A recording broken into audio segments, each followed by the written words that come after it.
Merci pour votre accueil chaleureux. Je suis ravie de me retrouver en Béarn et plus particulièrement à Pau. Et je remercie de manière très appuyée Christian Sautou, que je connais maintenant depuis fort longtemps, qui est à l'origine de toute une dynamique dans votre beau pays. Et je dois vous dire toute mon admiration parce que il y a toute une dynamique qui s'est créée. Je vois ici un modèle qui émerge, qui est vraiment très intéressant, avec des élus qui sont impliqués, des acteurs du sanitaire, du médico-social, de l'éducation nationale, l'ARS, la MDPH. J'espère que je n'oublie personne, mais j'ai le sentiment qu'il y a vraiment une cohérence dans les actions et bien entendu la main dans la main avec les parents, les représentants des parents. Et donc, ça fait chaud au cœur parce que j'ai un long parcours derrière moi et je sais que ça n'a pas toujours été facile de mettre en place des services adaptés. Donc, moi je suis professeure à l'université de Toulouse-Jean Jaurès maintenant, que certains de mes anciens élèves ont connu sous le nom de Toulouse-le Mirail. Les choses changent aussi, mais ce sont des changements superficiels.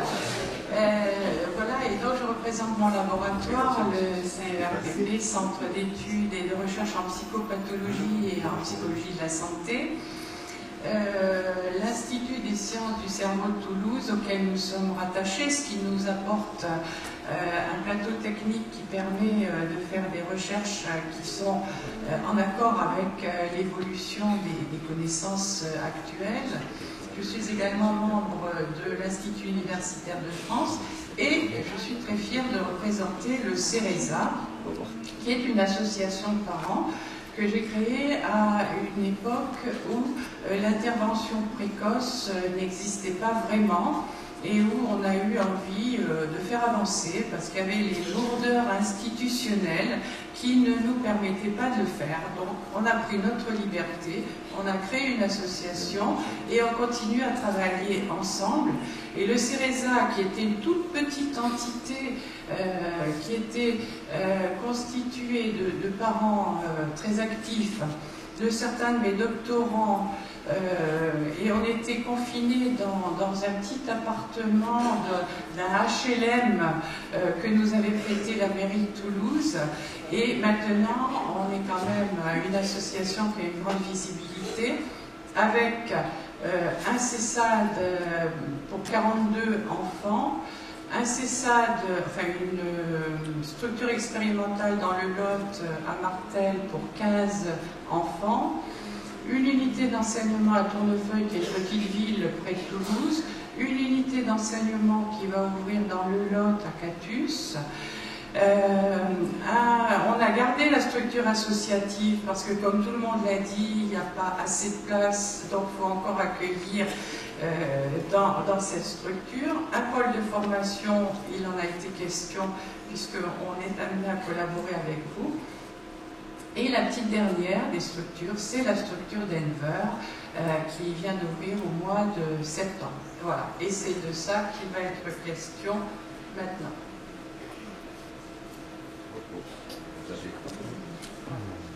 Donc là, au risque de répéter, mais c'est une information extrêmement importante, on peut maintenant dire que l'intervention est de plus en plus précoce, justement parce que c'est lié au fait que le diagnostic peut être de plus en plus précoce. On est parti, moi j'ai le souvenir, quand je travaillais au CHU de Toulouse, d'avoir fait des diagnostics pour des enfants qui avaient 13 ou 14 ans et qui avaient été dans une situation d'errance.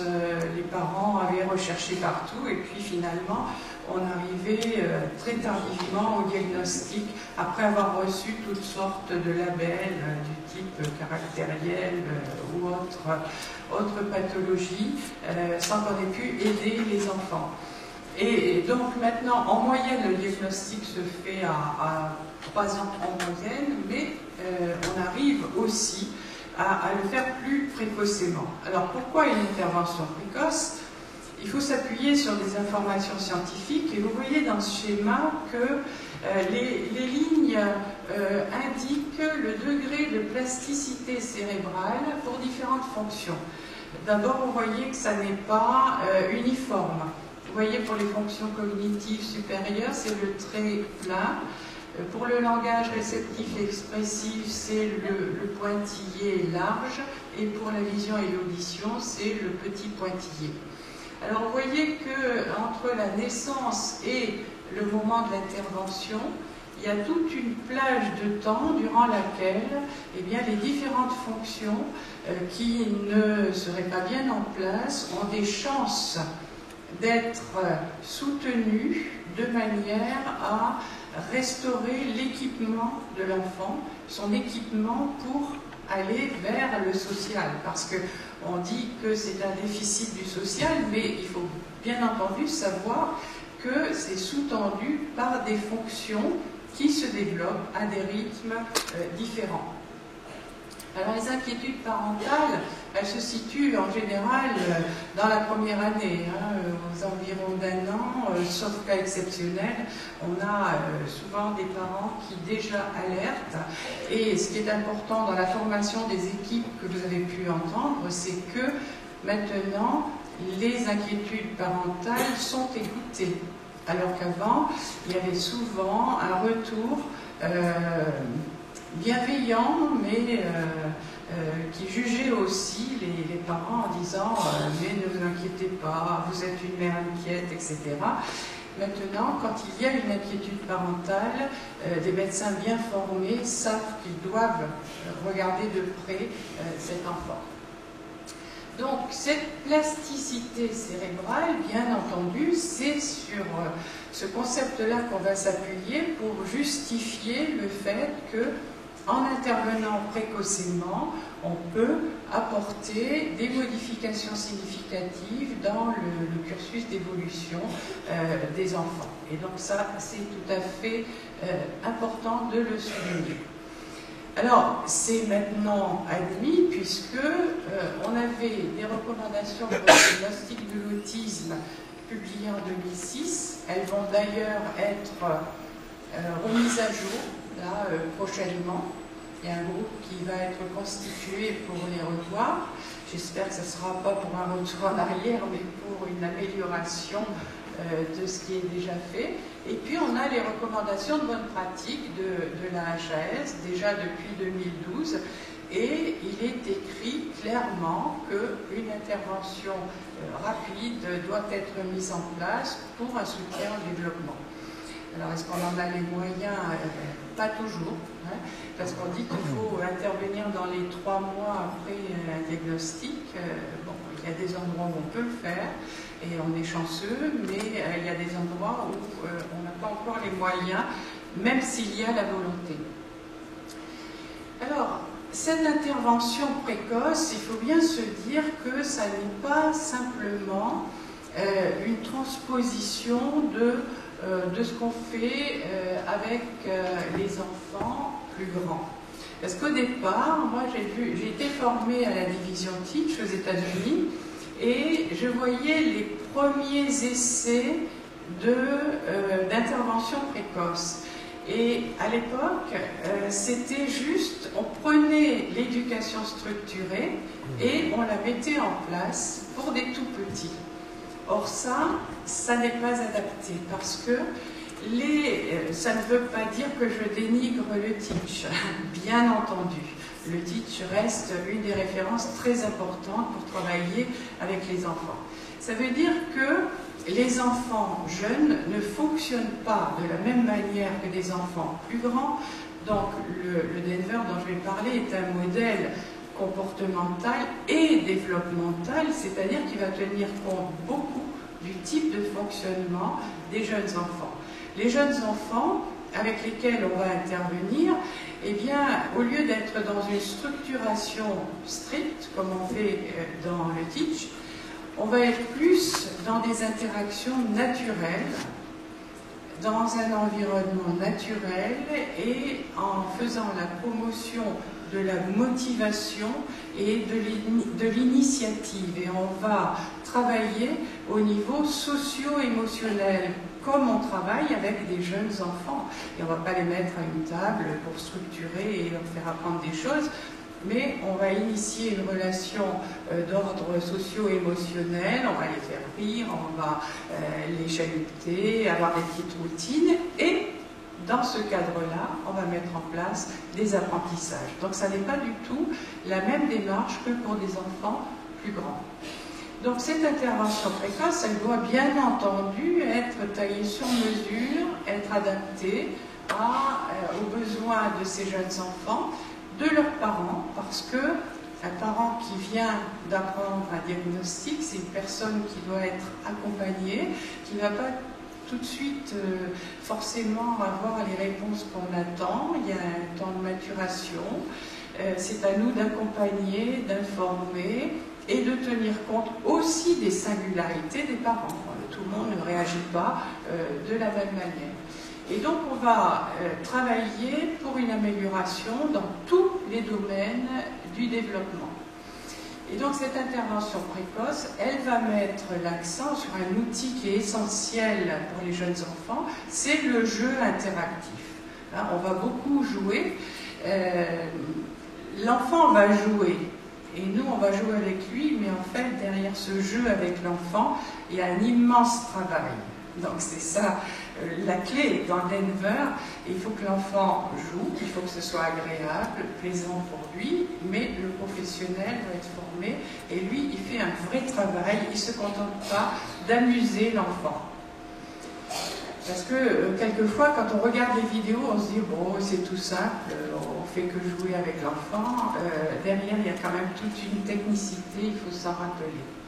Donc on met l'accent sur le jeu interactif et sur les expériences émotionnelles positives. Le maître mot, c'est trouver le sourire, qui est un indicateur effectivement du plaisir. On va trouver le sourire et dans ce contexte-là, on va faire des apprentissages. Alors le modèle de Denver, dont je vais vous parler ici, a été créé pour s'adresser à de très jeunes enfants par Sally Rogers, ici, et Geraldine Lawson. Alors, ça s'appelle modèle de Denver parce qu'il a été créé à l'université de Denver, mais maintenant, il se développe à Sacramento, au Mind Institute, qui est le grand centre recherche et clinique pour l'autisme que tout le monde envie aux personnes qui travaillent là-bas. Et donc, c'est une approche comportementale, développementale, globale et qui s'adresse à des enfants à partir de 12 mois et jusqu'à 60 mois. Alors vous allez me dire, à 12 mois, est-ce qu'on fait un diagnostic d'autisme? À 12 mois, en général, on va identifier des enfants, par exemple, qui sont dans des populations à risque, soit des enfants qui appartiennent à des fratries dans lesquelles il y a déjà un enfant atteint, et donc ça veut dire une surveillance plus appuyée pour ces familles, et ça peut être aussi des enfants prématurés, puisqu'on sait qu'il y a un risque accru dans ce cas-là. Et donc, on raisonne avec un outil dont on a évoqué tout à l'heure au cours des formations, la DOS Toddler. On ne formule pas un diagnostic, mais on formule un risque. Et on peut, dès lors qu'on a un risque important, mettre en œuvre déjà une intervention. Donc à partir de 12 mois jusqu'à 60 mois. Donc c'est une approche qui s'appuie sur les connaissances que l'on a sur le développement des enfants typiques. Et ce qui est intéressant, c'est que en ce qui concerne les techniques d'apprentissage, eh bien, on n'a pas tout révolutionné, mais on s'est appuyé sur des choses qui existaient déjà, qui avaient montré leur efficacité. Et donc, on a à la fois de l'ABA, le Behavior Analysis, qui se développe beaucoup, qui fait partie des approches recommandées. On a aussi le PRT, Pivotal Response Training. Les réponses pivots, ce sont des réponses transversales, comme la motivation, l'attention, qui sont des choses qu'on va beaucoup travailler dans le Denver. Et ça s'appuie également sur un modèle de relations interpersonnelles, et ça c'est un petit peu plus le Denver initial qui a permis d'introduire cette notion nouvelle. Et bien entendu, le SDM va solliciter beaucoup les parents, on va les inviter à participer beaucoup, notamment pour appliquer des principes de l'ESDM dans le cadre des routines de la vie quotidienne. Quand on observe les familles, on s'aperçoit que quelquefois des comportements qui peuvent être naturels entre un parent et son enfant, ces relations-là sont un peu biaisées par la non-réponse de l'enfant, qui fait que, par exemple, une maman, en changeant la couche de son enfant, habituellement elle gazouille, elle regarde, elle stimule, et si l'enfant ne répond pas, quelquefois, ses compétences parentales sont un peu effacées, perdues, parce que le parent s'adapte à l'enfant qui ne répond pas. Et en plus, souvent, il a peur qu'il y ait des crises, donc il fait les actes de la vie quotidienne rapidement et sans interagir. Donc, on revient sur ces notions élémentaires, on épaule les parents pour leur montrer qu'ils sont capables de faire ça. C'est aussi une source de soulagement pour les parents, d'être restaurés dans leurs compétences de parents et d'avoir le plaisir de faire émerger des bonnes réactions chez les enfants. Donc en tout point de vue, c'est vraiment très intéressant, et pour l'enfant et pour les parents. Et ce qui est important, c'est qu'on utilise beaucoup le contexte naturel d'apprentissage, parce que ce qu'on a pu reprocher à l'ABA, je dirais l'ancienne ABA, l'ABA qui était très stricte, qui était surtout, qui se pratiquait pratiquement en laboratoire comme dans une démarche expérimentale, ce que l'on reprochait, c'était que ce qui était acquis dans les séances de travail n'était pas forcément bien transposé dans la vie quotidienne. Or, ça n'a aucun intérêt si ça n'est pas transposé. Ici, on travaille directement dans le milieu naturel. Les séances de travail dans la structure sont organisées comme une séance de jeu naturel. On va beaucoup à domicile, on va à l'école, on va à la crèche, on va dans tous les milieux pour que l'enfant apprenne directement à se comporter dans les environnements ordinaires. Alors, les premiers résultats, c'est une des approches qui est validée scientifiquement, parce qu'il nous faut avoir une exigence de qualité, parce que, vous savez, surtout les parents le savent, que régulièrement, il y a des méthodes miracles qui apparaissent, soit c'est des médicaments, soit c'est des approches multiples et variées dans lesquelles on leur dit « on va guérir votre enfant ». Bon, ça suffit. Je pense qu'il faut s'appuyer sur des données scientifiques. Et ici, dans le Denver, on a des études qui ont montré la validité.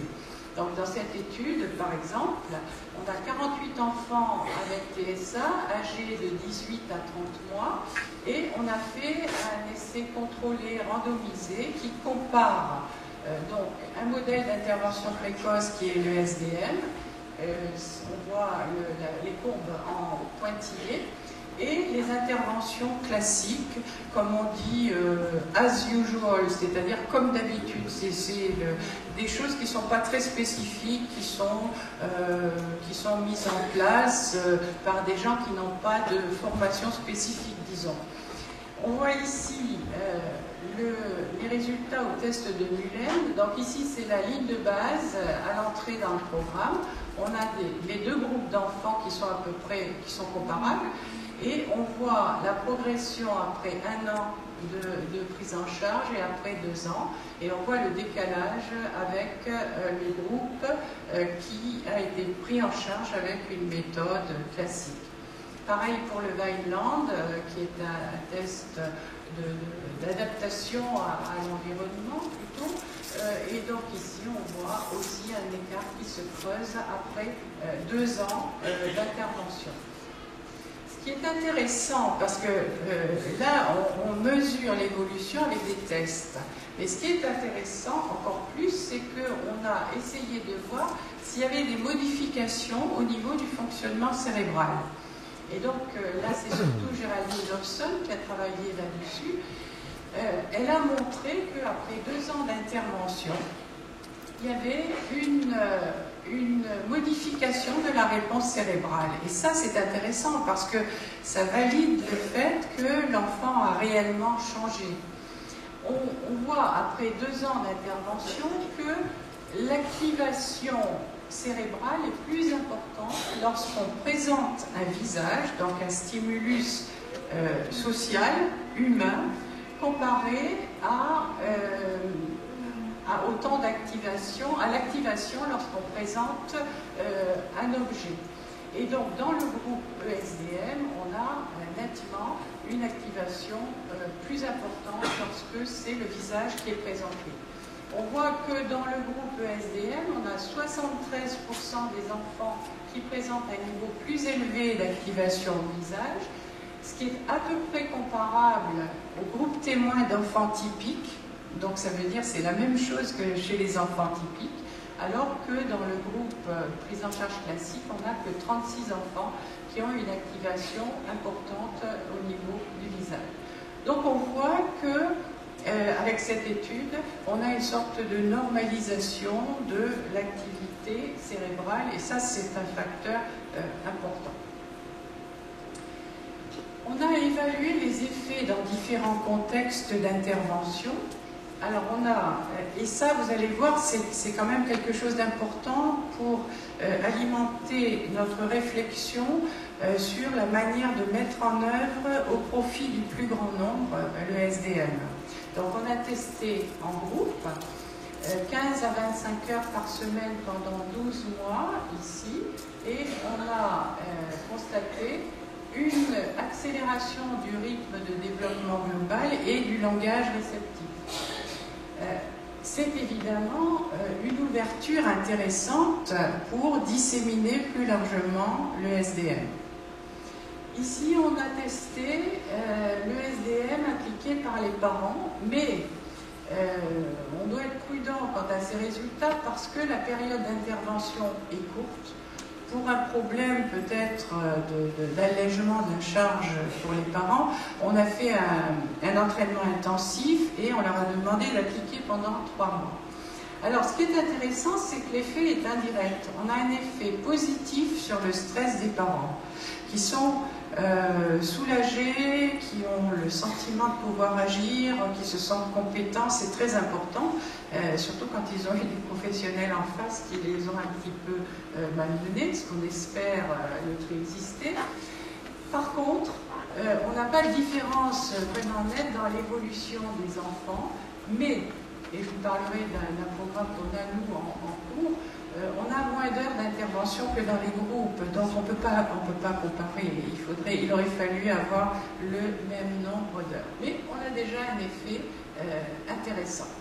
Alors si on résume les données empiriques, on a le SDM qui est efficace pour améliorer des compétences dans différents domaines, le fonctionnement cognitif, le langage, les interactions sociales, les comportements d'adaptation, et qui diminue la sévérité des troubles autistiques, donc ce qui facilite tout de suite la démarche d'inclusion. On a des enfants qui, dont le comportement est très vite apaisé et qui acquièrent certaines compétences qui leur permettent d'être mis en situation de groupe à la crèche ou à l'école maternelle. Ce qui est intéressant, c'est que les effets se maintiennent après la fin de l'intervention, parce que c'est quand même un critère important. Dans les premières études sur l'ABA classique, on avait des progressions fulgurantes et avec une perte de toutes les compétences dès lors qu'on arrêtait, parce qu'il n'y avait pas la généralisation dont j'ai parlé tout à l'heure.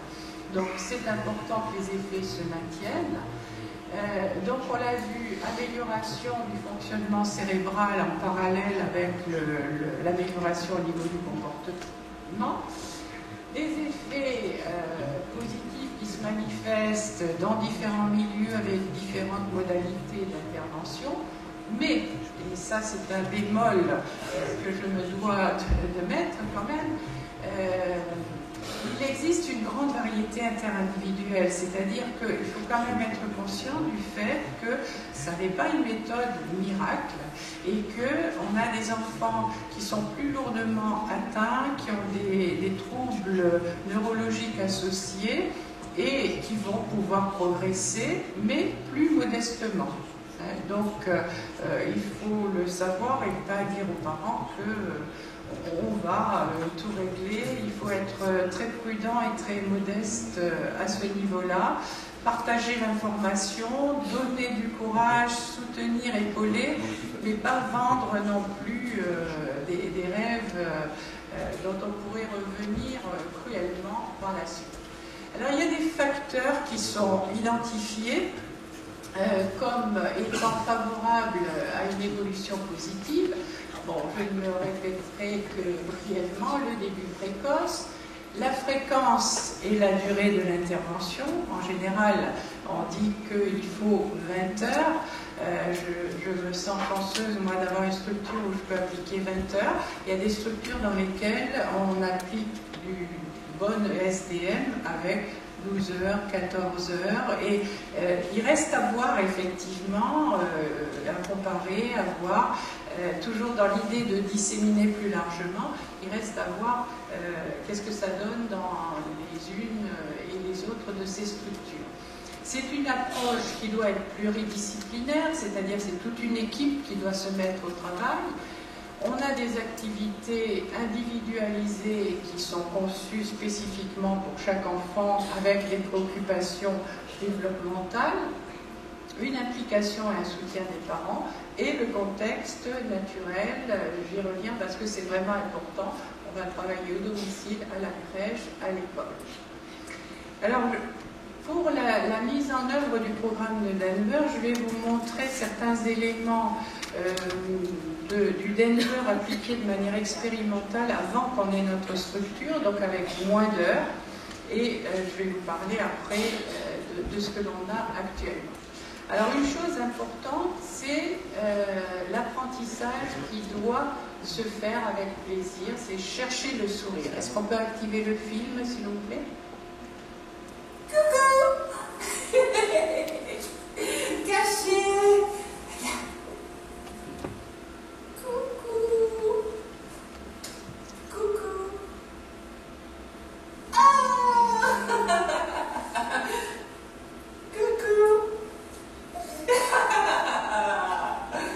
Encore.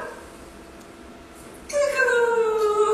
Alors voilà, c'est une première chose qu'on travaille finalement, chercher le sourire, créer une relation importante sur le plan émotionnel, positif pour l'enfant. Ce que l'on dit, c'est que l'intervenant va devenir le renforçateur. Ça veut dire qu'on ne va pas prendre un enfant pour le stimuler avec une attitude contraignante, mais on va créer chez lui le plaisir et on voit que très vite les enfants ont envie de venir avec nous et c'est là où, de manière très fourbe, on va en profiter pour leur apprendre beaucoup de choses. Mais toujours, c'est toujours dissimulé, c'est-à-dire qu'eux, ils jouent et nous, on travaille. Alors, une équipe pluridisciplinaire, comme je l'ai dit, donc on va avoir un chef d'équipe et un parent associés au cœur du dispositif. Voilà, ils travaillent ensemble. Des éducateurs spécialisés, médecins, alors on a pédopsychiatres quand on en a, parce qu'il n'y en a pas beaucoup, des pédiatres, des analystes du comportement, EBA, psychologue de l'enfant, orthophoniste, ergothérapeute et psychomotricien. Donc, une équipe très pluridisciplinaire.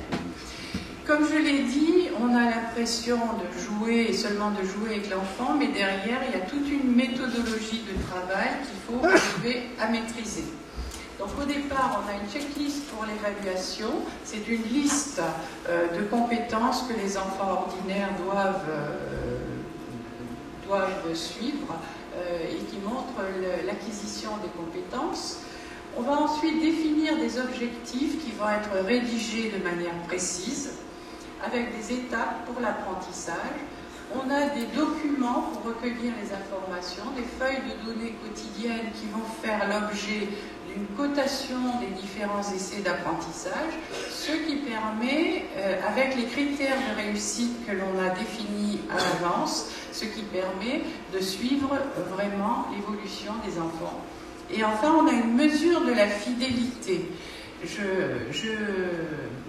reprends les paroles de mon ami Guylain Majerot qui dit quand on fait de l'intervention, il faut être sûr que l'on fait ce que l'on dit que l'on fait. C'est-à-dire, on a des principes, on a fait une formation, regardons si vraiment on applique ces principes. Et si vraiment... Et donc, je pense que le SDM a cette préoccupation. Je vous montrerai la grille de fidélité qui permet, à partir des vidéos que l'on enregistre des séances, pour voir si vraiment les thérapeutes appliquent réellement ce qui doit être fait. On a un curriculum, donc je reviens à l'évaluation, donc l'échelle pour l'évaluation des compétences. On a des items qui sont organisés en 4 niveaux, donc de 9 à 12 mois jusqu'à 48 mois. Donc de manière hiérarchique, on a des compétences que les enfants doivent acquérir à tel ou tel âge. Et dans 8 à 10 domaines évalués. Alors voilà les domaines. Donc vous voyez qu'il y a un balayage de toutes les compétences dans le développement de l'enfant. Donc le langage réceptif, la compréhension, l'expression, les compétences sociales, imitation, cognition, jeu, motricité fine, motricité globale, autonomie personnelle, et en plus on a l'attention conjointe pour le niveau 2. Donc vous voyez, tous les comportements qui doivent se développer chez un enfant vont être travaillés ici. Alors, voici un exemple, si vous voulez bien activer le lien. C'est la checklist de Denver. Voilà. Donc, voilà comment c'est constitué. Ici, on est au niveau 1, communication réceptive. Voilà, vous avez 15 items que l'on va coter. Alors ici, c'est l'observateur pendant la séance d'évaluation qui va noter plus si c'est acquis, plus ou moins si c'est émergent. On retrouve ce qui est dit dans d'autres techniques, et moins si ça n'est pas acquis. Et donc, on a plusieurs observations. Ici, c'est le parent qui va lui-même nous dire si, à son avis, c'est acquis ou pas. Et ici, on a un autre intervenant qui peut être, par exemple, un personnel de crèche ou un personnel de l'école maternelle. Donc, quand on a plus partout, c'est acquis. Quand on a plus ou moins et moins, la cotation globale, c'est partiel. Et quand on n'a pas du tout de réponse adaptée, ça n'existe pas, donc c'est échoué. Voilà le principe de cette... on peut revenir au diaporama, merci. Donc cette échelle d'évaluation va servir toutes les 12 semaines. On refait une évaluation d'environ 2 heures, durant laquelle on va faire un jeu libre et on va voir qu'est-ce qui vient spontanément chez l'enfant. Et dans la deuxième partie d'évaluation, on va mettre en œuvre certaines activités spécifiques pour vérifier la présence ou non des compétences. Et donc vous voyez que c'est toutes les 12 semaines. Ça veut dire que les objectifs d'apprentissage sont faits pour 3 mois. Et on a intérêt à les avoir bien choisis parce qu'au bout de 3 mois, normalement, l'enfant doit être arrivé au bout de son objectif. Donc c'est une approche très dynamique où vraiment on veut mettre en place les apprentissages de manière adaptée le plus rapidement possible. Et donc, au cours de cette évaluation, on identifie ce qui est le niveau de compétence actuel de l'enfant et ce qui est en émergence, ce qui commence à pointer le nez et sur lequel on va pouvoir s'appuyer pour travailler. Donc, pour une période de 12 semaines, on va mettre 2 à 4 objectifs par niveau de développement. Et surtout, les objectifs doivent être bien organisés en fonction du niveau de développement de l'enfant, mais ils doivent viser une compétence qui doit être acquise de manière généralisée, c'est-à-dire pas seulement dans la structure, mais à l'école, avec papa, maman, à la crèche, etc. Et ce sont des objectifs fonctionnels.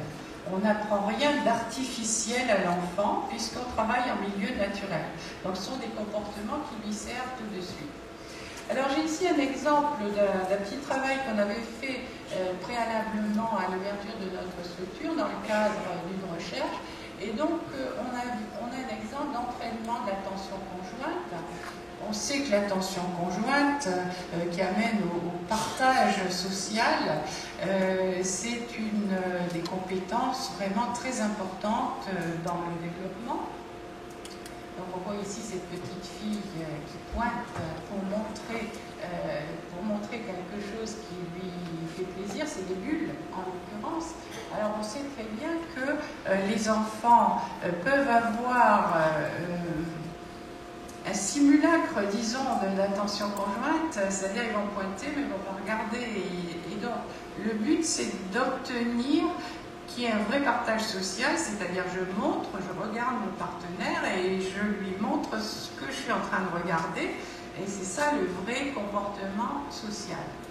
Alors, par exemple, ici on a trouvé un objectif, lorsqu'un adulte pointe ou regarde dans une direction donnée, l'enfant va suivre le pointage et répondre de manière appropriée avec une action sociale, et on va, pour le critère de réussite, c'est 3 opportunités ou plus durant 3 périodes consécutives de 10 minutes à domicile et en consultation.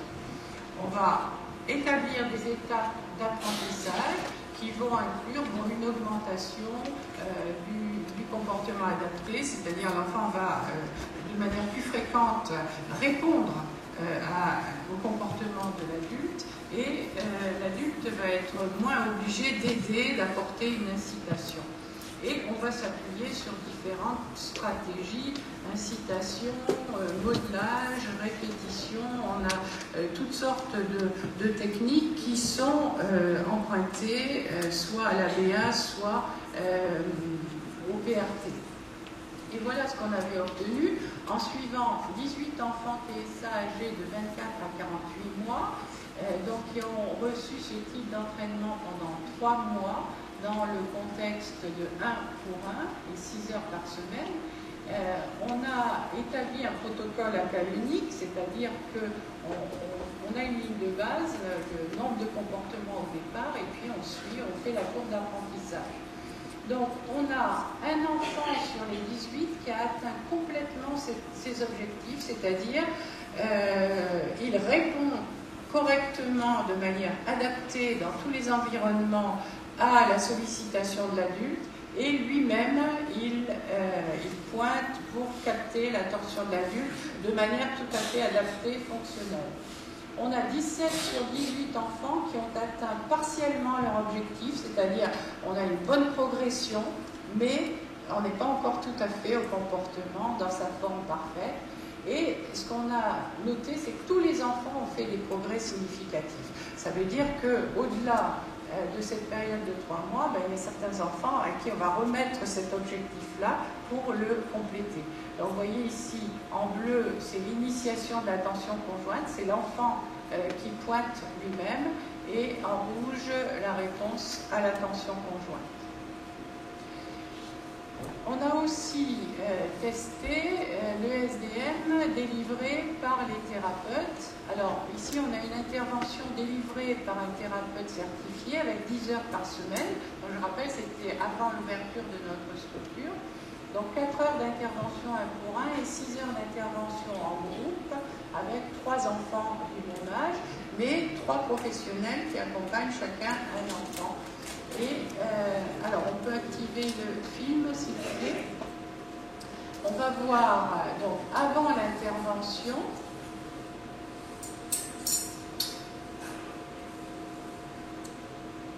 donc la petite fille qui n'est pas dans le partage social, qui est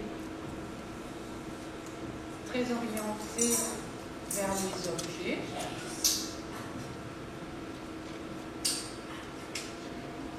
Ne s'intéresse pas vraiment à son partenaire social.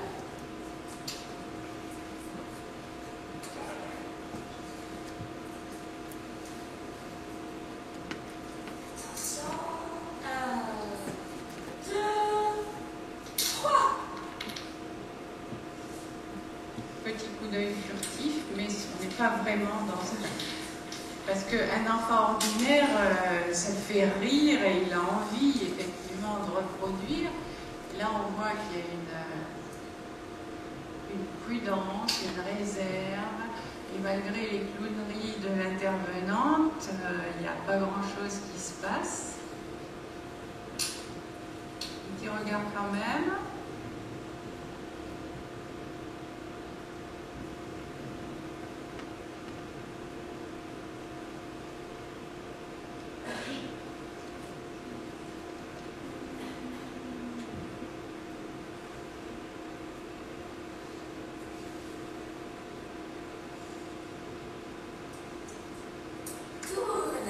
Voilà, après l'intervention, c'est avec une autre intervenante.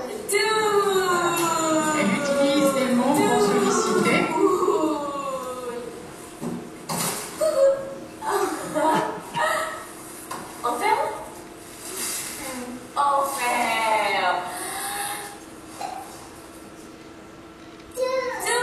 Elle utilise le mot pour demander. Elle participe.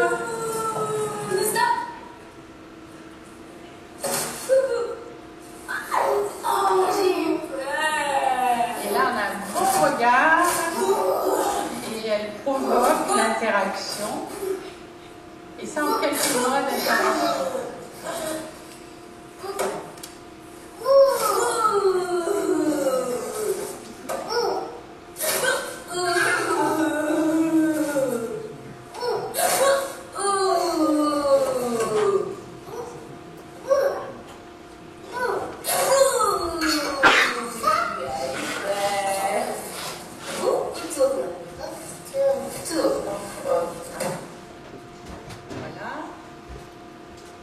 Alors voilà les résultats de cet enfant. On voit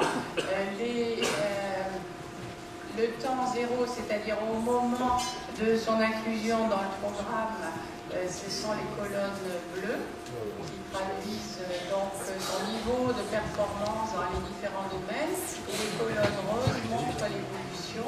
Donc après 12 semaines de SDM, donc on voit un progrès significatif dans tous les domaines. Alors, on va voir un autre enfant ici, dont je n'ai pas eu une vidéo, mais vous voyez que ici les progrès sont beaucoup moins significatifs. C'est pour montrer que effectivement on a des enfants qui font un démarrage fulgurant et d'autres enfants qui ont une progression, mais elle est plus modeste.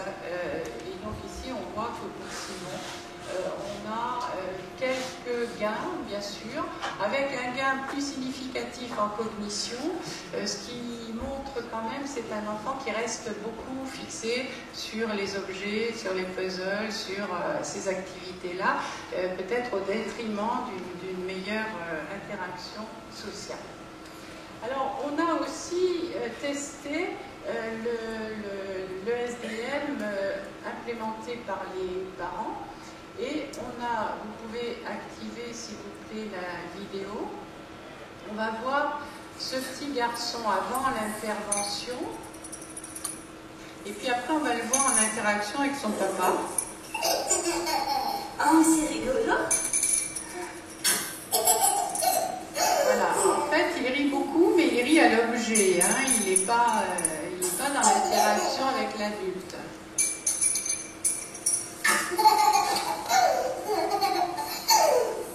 Oui.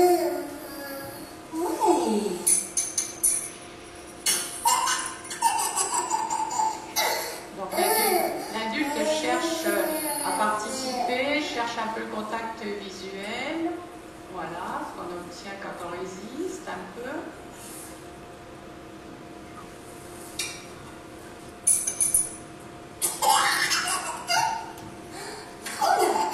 On a souvent des réponses de type social, mais adressées aux objets au départ.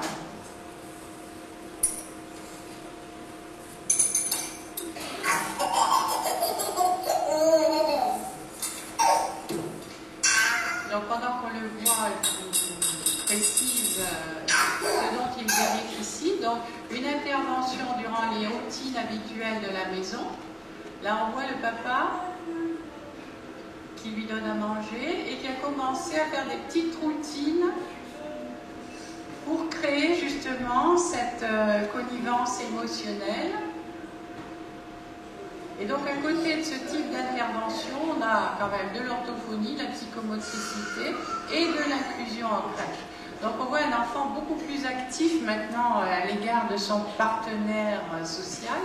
Et on voit un papa qui est très content de participer à la vie quotidienne de son enfant, alors qu'avant c'était le repas un peu style gavage, on donne les cuillères de nourriture et c'est tout, il ne se passe rien d'autre. Voilà, ici on retrouve une connivence. Alors ça c'est appliqué dans les repas, pendant le change, le bain, les petits rituels du coucher, les séances de jeu, etc. Bon, on peut arrêter le film pour passer. Voilà.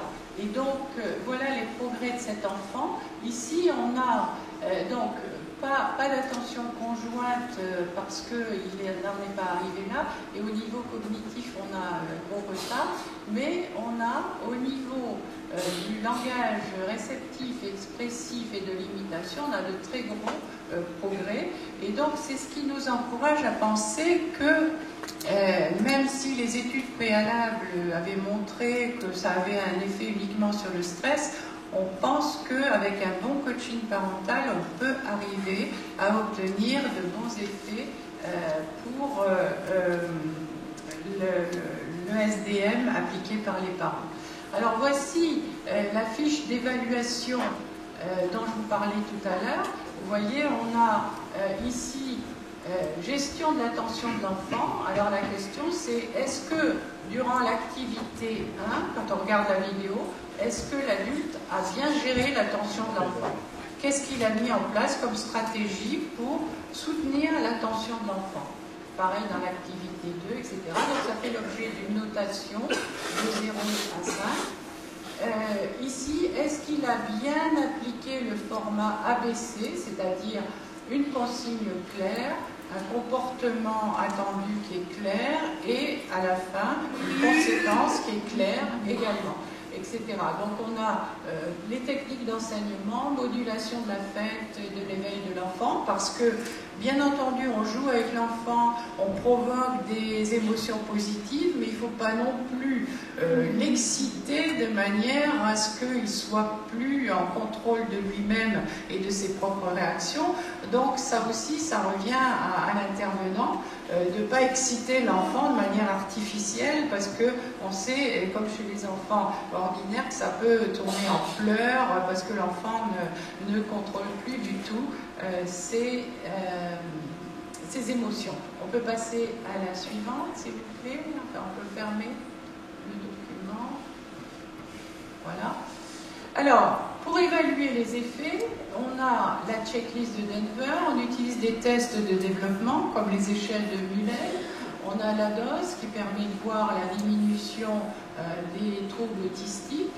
On a l'échelle de Vineland Et ce qui est très important, nous, dans notre démarche, on utilise une échelle d'acceptabilité de l'intervention, parce que, à vouloir trop aider les parents, on peut peser beaucoup sur leur vie au quotidien. Et donc, on tient beaucoup à voir qu'est-ce qui est acceptable pour les parents.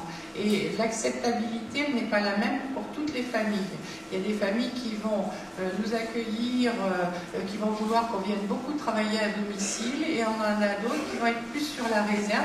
Et on se doit vraiment de tenir compte de chaque famille, de son style, et de voir dans quelle mesure elle accepte bien ces formules d'intervention.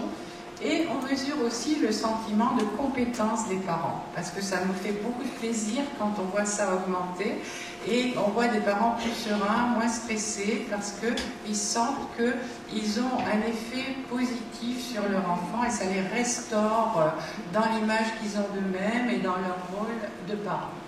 Alors, je vais bientôt terminer. Les questions qui restent en suspens, parce qu'il y en a. Combien d'heures pour arriver à la plus grande efficacité? Est-ce que c'est 20 heures? Nous, on a la chance d'avoir ouvert une structure pour 15 enfants. On a 8 enfants pour le moment, on en aura 7 de plus l'année prochaine. On a 20 heures, ce qui nous permet de travailler donc, dans la structure, mais aussi à la crèche, à la maison, dans un parc. On a beaucoup d'opportunités de stimulation d'enfants. Je sais qu'il y a d'autres structures qui travaillent bien en France et qui ont, je crois, 12 ou 14 heures. 10 heures, nous, c'est ce qu'on faisait quand on n'avait que les moyens de la recherche pour le faire. Est-ce qu'avec moins, on peut arriver aussi à un bon résultat? Ce sont de vraies questions qui se posent et auxquelles la littérature scientifique ne répond pas encore de manière très claire. Quelle modalité? Est-ce que c'est du 1 pour 1? Est-ce que c'est en groupe? Est-ce que c'est du 1 pour 1 plus des groupes? Nous, on a adopté cette formule mixte, des moments d'intervention individuelle et des moments en petits groupes. Est-ce que c'est uniquement des thérapeutes ou parents et thérapeutes? Nous, on a adopté cette approche-là. Et de manière expérimentale, on a même actuellement une recherche en cours dans laquelle on a un groupe qui est suivi par des thérapeutes professionnels et un groupe qui est suivi par des parents qui ont bénéficié d'une formation et qui bénéficient d'un coaching parental très régulier, d'un soutien. Et évidemment, ce sont des familles qui sont très motivées. Là encore, toutes les familles ne peuvent pas assumer ce genre de travail et on n'a pas à les mettre en difficulté en les forçant à faire ça ou en émettant un jugement. Il faut vraiment qu'on soit fin à ce niveau-là pour voir quelles sont les situations les meilleures. Quels sont les prédicteurs associés à une meilleure évolution? J'en ai parlé tout à l'heure, on en a certains, mais on ne les a pas tous. Qu'est-ce qu'on doit faire dans le prolongement? À ma connaissance, à l'heure actuelle, ce qui est le mieux dans le prolongement du Denver, c'est le PRT, puisque le PRT, Pivotal Response Training, n'est pas seulement dans le Denver, mais il y a tout un programme qui se prolonge par la suite. Comment augmenter l'accès à l'intervention précoce? Alors effectivement, la télémédecine, c'est ce qu'on essaie de faire avec des parents qui reçoivent un coaching, mais par Skype, régulièrement, toutes les semaines. Pourquoi pas, si ça peut permettre d'augmenter le nombre de bénéficiaires de ce type d'intervention. Et puis on est en train de faire aussi une étude de coût-efficacité pour mieux informer les décideurs et les usagers, c'est-à-dire en comparant ces différentes modalités pour voir qu'est-ce qui est bien pour l'enfant et sa famille, c'est le principal, et qu'est-ce qui est bien et qui pourrait être mis en œuvre à coût peut-être moins important que du 20 heures à jour. Alors on peut lancer ce film d'illustration qui vient clôturer. Donc c'est un petit garçon d'Orient. Là on est au tout début. Il a environ 20 mois. Et donc vous voyez que dans un premier temps, Il est très focalisé sur les objets. J'essaie d'intervenir. Alors, vous voyez, on n'est pas très interventionniste pour créer de manière artificielle une interaction. Hein. On ne va pas prendre le visage de l'enfant pour l'orienter, mais on s'intéresse à ce qu'il fait, on limite, on induit de nouvelles actions pour voir comment il réagit. Et le voilà 3 mois après.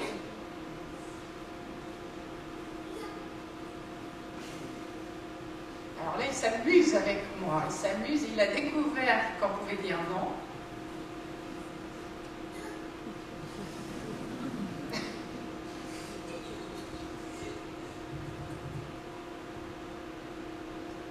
Il me sollicite. Voilà, on a une petite routine de jeu. C'est, pour ne rien vous cacher, c'était bateau sur l'eau. J'ai révisé mes petites comptines hein, pour arriver à travailler avec ces enfants. C'est un vrai bonheur de travailler avec ces enfants parce que ce sont des enfants qui s'éveillent vraiment à l'interaction sociale et donc j'ai dit que l'intervenant devait être le renforçateur pour l'enfant qui a envie de venir avec lui. Mais alors, qu'est-ce qui nous renforce aussi quand il commence à sourire, à nous provoquer, à jouer avec nous, à venir nous chercher? Et ça nous fait plaisir à nous, mais qu'est-ce que ça fait plaisir aux parents? Et ça restaure beaucoup de choses dans la vie familiale.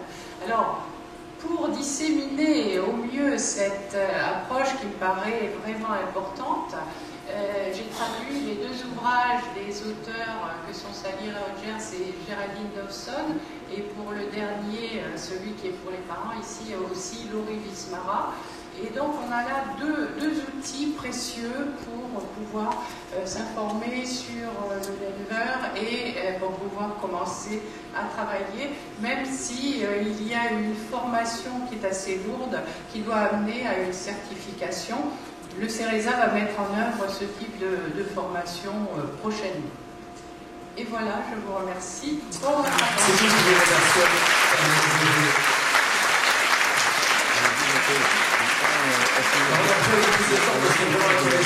c'est vraiment intéressant comme ça dans le détail. S'il y a des questions spécifiques sur Denver, on va les prendre maintenant. Allez-y, je vous en prie, madame. Bonjour. Moi, en fait, la question que je me pose, c'est au niveau donc, des 20 heures. Comment vous les répartissez? Combien en fait de séquences vous faites par semaine pour que ça soit efficace? On a, nous, un schéma qui fait à peu près un tiers pour de l'intervention 1 pour 1, un tiers pour l'intervention en petits groupes et un tiers à l'extérieur avec les parents, à la crèche, etc. Mais c'est quelque chose qui est susceptible, qui n'est pas rigide, c'est susceptible d'être modifié en fonction de chaque enfant.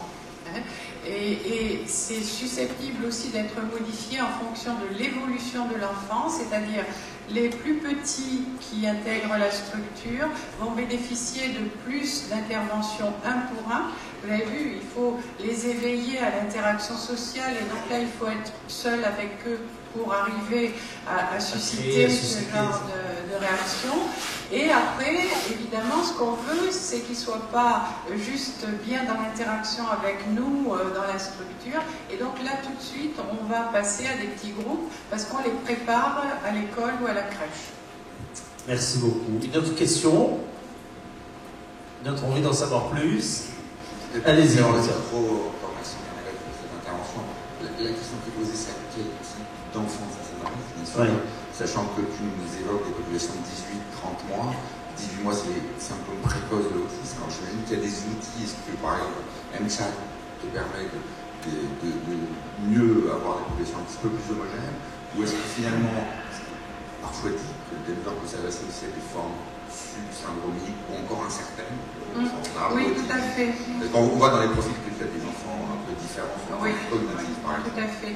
Alors, pour le diagnostic, on utilise beaucoup la dose tonnellaire et comme je disais tout à l'heure, on ne va pas faire un diagnostic formel, mais on va émettre un risque qui est plus ou moins important. Et là, on peut déjà commencer à travailler avec ces enfants. Et là, effectivement, il y a des prérequis pour pouvoir entrer dans le Denver. Il faut des enfants qui commencent à se déplacer, qui marchent, et qui ont quelques petites actions avec les objets, même si c'est stéréotypé. Parce qu'un enfant qui ne se déplace pas du tout et qui n'a aucune action envers les objets, on n'a pas de point d'ancrage pour commencer à travailler. Donc c'est ça le critère, disons, inférieur. Et effectivement, je pense que le Denver marche mieux avec les enfants qui ont un bon niveau cognitif, hein, on fait des tests de développement. Et évidemment, on a le souci de ne pas être uniquement dans l'élitisme et de pousser uniquement les enfants qui ont un bon potentiel au détriment des enfants qui ont un potentiel plus modeste. Alors à l'heure actuelle, à Toulouse, on a quand même le choix entre la structure unité maternelle, l'unité d'enseignement maternel, qui peut prendre des enfants plus lourdement atteints, et le Denver, où on a quand même ces prérequis. Les interventions que l'on trouve, je voudrais passer, nous rejoindre.